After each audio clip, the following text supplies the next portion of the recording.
Faites-vous partie de ces millions de personnes qui souhaitent changer leur vie? Vous ne vous sentez pas bien dans votre vie et vous souhaitez faire bouger les choses, mais vous ne savez pas comment. Eh bien voilà la réponse à vos interrogations, car cette réponse, elle se trouve dans les 3 grands principes que je vais vous énoncer. Pensez à bien rester avec moi jusqu'à la fin de cette vidéo, car le 3e principe est celui qui est le plus important et qui est la clé de la réussite dans ce changement de vie. Pensez, si vous le souhaitez, à vous abonner pour la suite et à mettre un pouce à cette vidéo. Bonjour à toutes et tous, je suis Véronique Avril, thérapeute, hypnologue, spécialiste de l'énergie vibratoire et géobiologue.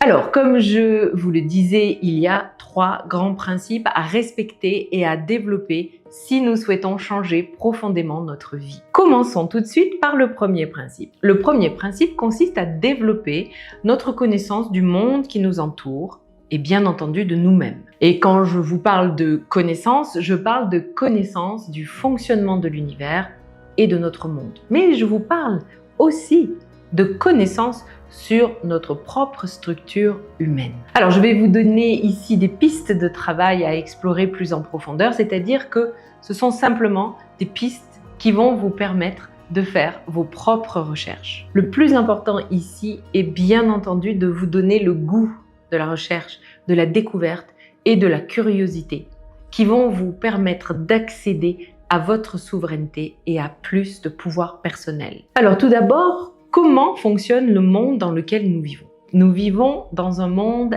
électromagnétique et nous-mêmes, nous sommes des êtres électromagnétiques. Mais qu'est-ce que cela signifie? Eh bien, tout simplement que nous sommes parcourus par des micro-courants électriques que nous produisons dans notre corps physique. Bien sûr, la science le sait depuis longtemps maintenant. Prenons un exemple, l'influx nerveux. L'influx nerveux, il se produit grâce à des micro-courants électriques qui se propagent toujours dans le même sens. L'influx nerveux est d'abord reçu par les dendrites qui l'acheminent ensuite au corps cellulaire. De là, l'influx circule du corps cellulaire vers l'axone pour aboutir aux terminaisons nerveuses de l'axone. Cela n'est qu'un exemple. Et je vous invite bien sûr à aller plus en avant dans vos recherches sur le fonctionnement électrique de notre corps, car cela est extrêmement important. Évidemment, tout ce qui est électrique va générer un champ magnétique. Et c'est pourquoi nous rayonnons du magnétisme. Alors bien sûr, nous générons aussi du magnétisme à partir de notre structure corporelle. Et c'est ce magnétisme, couplé à l'électricité de notre corps, qui génère un champ électromagnétique, celui de la lumière. Alors pour résumer, nous avons une activité électrique et magnétique. Et par ailleurs, nous rayonnons un champ électromagnétique issu de l'activité électrique et magnétique de notre corps. Donc, lorsque par exemple, vous consultez un magnétiseur, ce magnétiseur va utiliser l'énergie et l'information électromagnétique qu'il rayonne grâce à l'électricité et au magnétisme qu'il produit dans son propre corps. Et ce rayonnement électromagnétique associé à l'intention du magnétiseur va vous permettre de bénéficier d'un soin qui va venir réguler un blocage électrique et ou magnétique et ou électromagnétique. Et alors, le blocage levé, il va s'en suivre un soulagement chez la personne magnétisée, car les énergies électriques et magnétiques figées par la douleur ou la maladie vont se remettre à circuler. Et le corps va être en capacité de se rééquilibrer naturellement. Ce qui est très important de comprendre maintenant, c'est que les pensées sont d'ordre électrique et les émotions sont d'ordre magnétique. Retenez bien ceci, car nous avons ici une des clés essentielles à la compréhension du mécanisme de création dont nous sommes à l'origine. Allons maintenant un peu plus loin dans la structure de l'être humain et élevons-nous dans les parties plus subtiles de l'être humain, en comprenant bien que nous sommes une trinité, ou encore on peut le formuler différemment en parlant de la structure corps, âme, esprit. L'esprit, c'est cette zone de fréquence extrêmement vibratoire dans laquelle tout existe à l'état potentiel et non réalisé. C'est cette zone dans laquelle tout est possible, mais rien n'est matérialisé. Et dans cette zone, il n'y a pas de dualité, donc il n'y a pas de notion de bien ou de mal. Il n'y a pas de polarité. C'est cette zone où il existe réellement cette idée du tout et de l'unité. Pour ce qui concerne l'âme, je vous invite à imaginer qu'elle se trouve dans une zone de densité différente. Une zone dans laquelle la création va commencer par une sorte de début de densification de l'énergie potentielle qui va au fur et à mesure se transformer en information.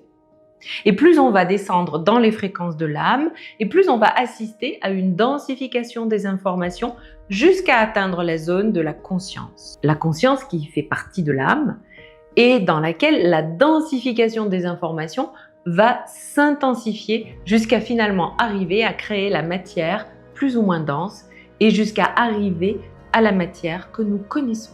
Alors passons maintenant au deuxième principe à appliquer pour tout changement profond. Ce deuxième principe concerne la conscience. Aujourd'hui, on entend beaucoup parler de conscience. Beaucoup de notions différentes sont d'ailleurs rattachées au terme de conscience. Aussi, c'est pourquoi je souhaite maintenant clarifier cette notion de conscience que je vais aborder ici avec vous et que je vais utiliser tout au long de cette vidéo. Pour ce qui me concerne, aujourd'hui, le terme de conscience va être employé pour identifier cette partie de notre âme proche de la matérialité et qui est le bras créateur de l'esprit à travers l'âme. La conscience est donc cette partie de nous-mêmes totalement immatérielle et appartenant à notre structure humaine. C'est cette partie de nous.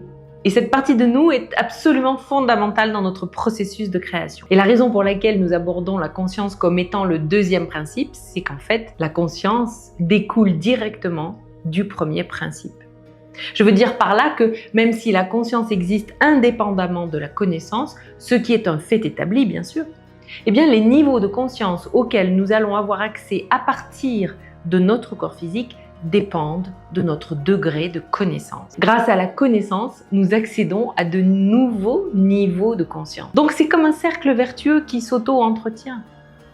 Car bien sûr, grâce à la connaissance, nous apprenons qui nous sommes réellement et comment nous fonctionnons dans ce monde qui ne fonctionne pas comme nous le croyons la plupart du temps. Nous sommes attachés à la surface des choses et nous ne voyons que ce qui nous apparaît comme étant visible et audible. Il existe en fait une toute autre réalité qui n'est pas visible au premier abord et qui demande d'avoir la connaissance de ces mécanismes pour pouvoir l'appréhender. Le monde visible n'est que la partie émergée de l'iceberg. Si nous voulons réellement maîtriser notre vie et nous réapproprier notre pouvoir personnel, alors il est important de connaître réellement ce qu'est notre environnement. Le monde dans lequel nous vivons n'est pas du tout celui qu'il semblait. Nous vivons dans un monde d'illusions et de distractions qui a pour but de nous éloigner de qui nous sommes réellement en nous divertissant de la vérité. Car la connaissance, la vraie connaissance, vous amène à la vérité.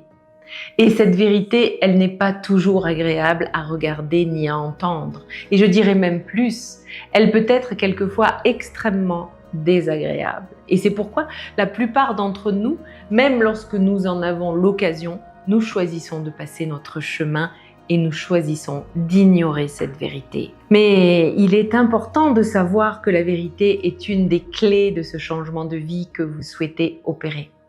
Car la notion de vérité est directement corrélée à la notion de conscience. Alors pourquoi est-ce si important d'avoir accès à des niveaux de conscience toujours plus élevés? Eh bien parce que lorsque nous accédons à un certain niveau de conscience, nous comprenons l'intérêt de travailler sur nous-mêmes et nous comprenons que le travail sur soi n'est pas seulement un travail au niveau du psychisme ou du corps physique.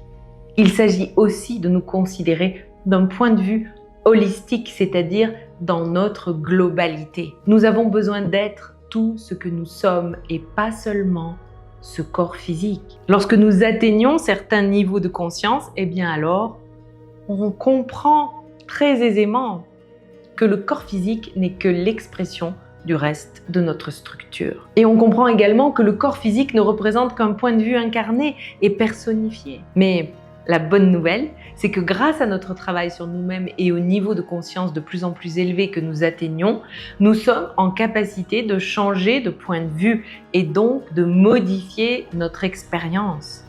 Et ainsi, nous pouvons changer de vie. Mais il manque encore un principe fondamental dont je vous ai parlé tout à l'heure en vous disant que c'était la clé de la réussite. Alors, voyons tout de suite ensemble ce qu'est ce troisième principe du changement profond de vie. Ce troisième principe, eh bien, c'est le principe du cœur. Alors, je sais très bien que vous avez probablement déjà beaucoup entendu parler du cœur et de l'importance du cœur. Et qu'il faut ouvrir son cœur, et qu'il est nécessaire de libérer son cœur, etc., etc. Tout cela est vrai. Mais comment y parvenir? Car très souvent, on vous dit ce qu'il faut faire, mais on ne vous explique pas comment le faire.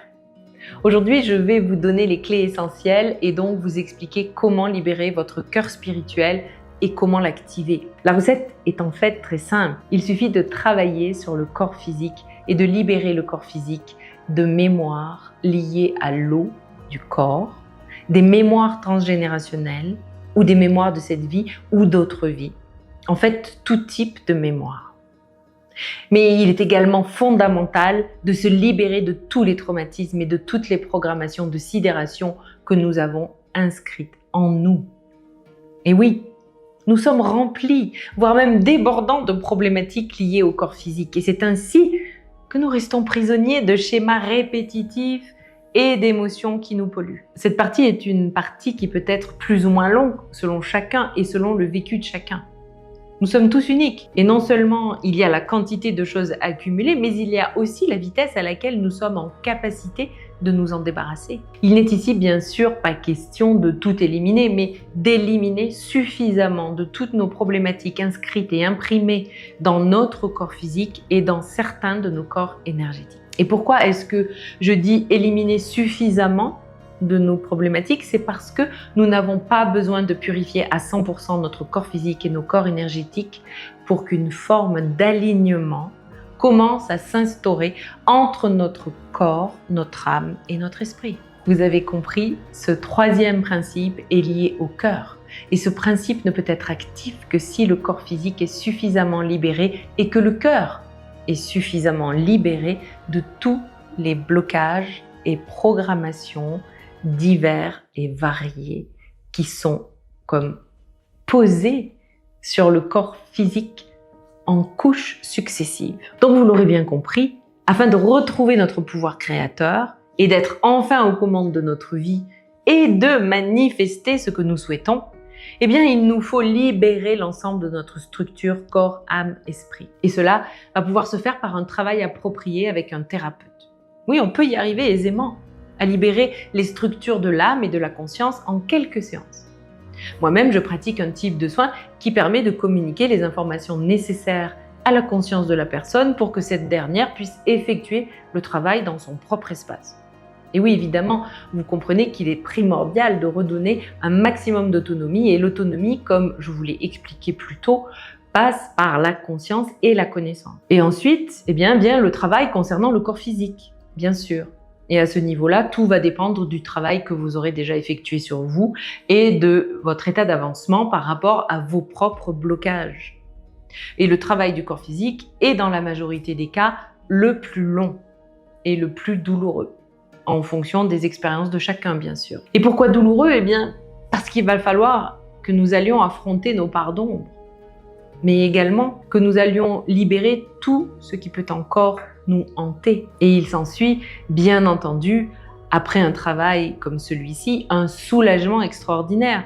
Et lorsque la libération du corps physique est suffisante et que la libération de la conscience et de l'âme ont été effectuées auparavant, alors on obtient un alignement du corps, de l'âme et de l'esprit. Et à ce moment-là, nous retrouvons notre propre lumière, c'est-à-dire que nous redevenons l'être complet que nous sommes.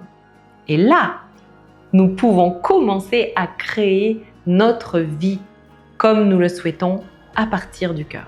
Voilà, j'espère que vous aurez apprécié cette vidéo et je vous invite pour la suite, car il va y avoir une suite bien entendu, de vous abonner et de liker cette vidéo afin de m'encourager dans mon travail.